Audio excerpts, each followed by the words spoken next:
With President Trump as commander-in-chief, the world is a much safer place. After decades in which past presidents coddled and enabled the world's leading state sponsor of terrorism, President Trump finally ended the immediate threat of a nuclear Iranian regime.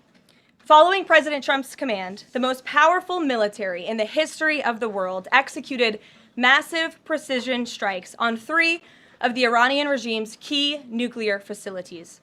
The objective of Operation Midnight Hammer was to destroy the regime's nuclear enrichment capacity and stop the grave nuclear threat posed to the United States, Israel, and the rest of the free world.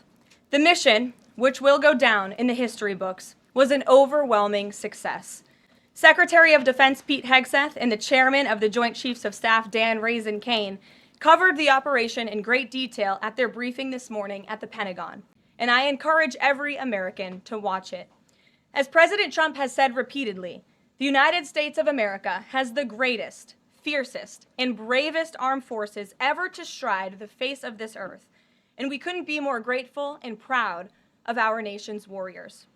The Iranian regime was weeks away from being able to produce a nuclear weapon that would threaten the entire world before President Trump took this decisive action on Saturday night to obliterate their nuclear capabilities. The contrast in leadership could not be more clear.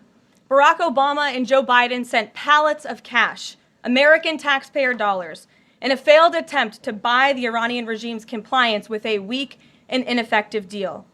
President Trump sent a fleet of American warplanes to destroy Iran's ability to produce a nuclear weapon. The United States and the entire world are safer because of this president's decisiveness. Despite agenda-driven leaks by the fake news media aimed at undermining this incredible accomplishment achieved by President Trump and our brave fighter pilots, there is broad consensus emerging already that Iran's nuclear capabilities were indeed destroyed. The United States, Israel, the United Nations, and even Iran all agree they can no longer build a nuclear weapon. So why did the president immediately turn to obliterating after the Iranian nuclear threat? Securing peace. Within 48 hours of the devastating strike, President Trump and his team brokered a historic ceasefire between Israel and Iran and officially ended the 12-day war. The Middle East is now shifting away from chaos and bloodshed and moving toward the beginning stages of a new era of peace and stability that President Trump has long called on them to achieve. This was unthinkable at this time last week, and this is what peace through strength looks like. Under President Trump, America will relentlessly advance our interests without being dragged into endless wars. His fearless leadership guarantees America is once again respected across the world. Just look at what he was able to accomplish at the NATO summit in the Netherlands. Many of you were there. Our allies agreed to invest 5% of their GDP annually in defense because President Trump demanded it. This will be the most significant reinforcement of NATO's collective defense in the history of the NATO alliance.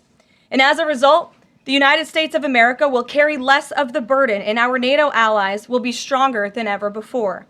As NATO Secretary General Ruda put it, for too long, one ally, the United States, and our taxpayers, I may add, carried too much of the burden of that commitment.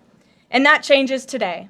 President Trump made this change possible. We will produce trillions more for our common defense to make us stronger and fairer by equalizing spending between America and our allies.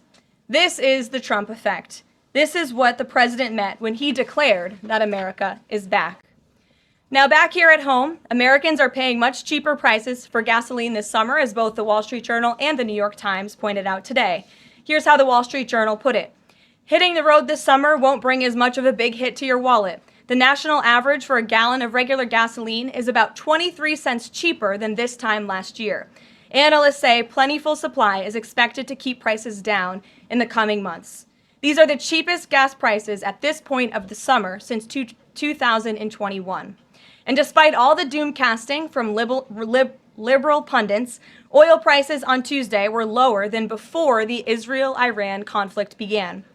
As President Trump continues to unleash American energy, our country will have even more efficient, reliable, and affordable energy to protect our national security and fuel our people. Later this afternoon here at the White House, the president will host a One Big Beautiful event in the East Room to rally Republicans to get the One Big Beautiful bill across the finish line.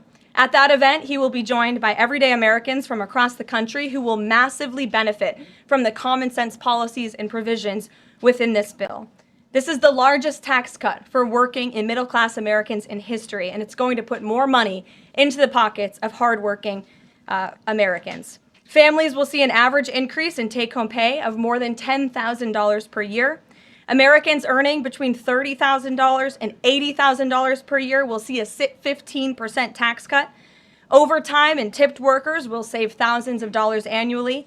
And our amazing seniors will receive historic financial relief by reducing the tax burden on their Social Security benefits. Simply put, this bill is going to unlock the golden age of America. And we look forward to continuing to work with the Senate and the House to see this bill on the president's desk for signature by Independence Day.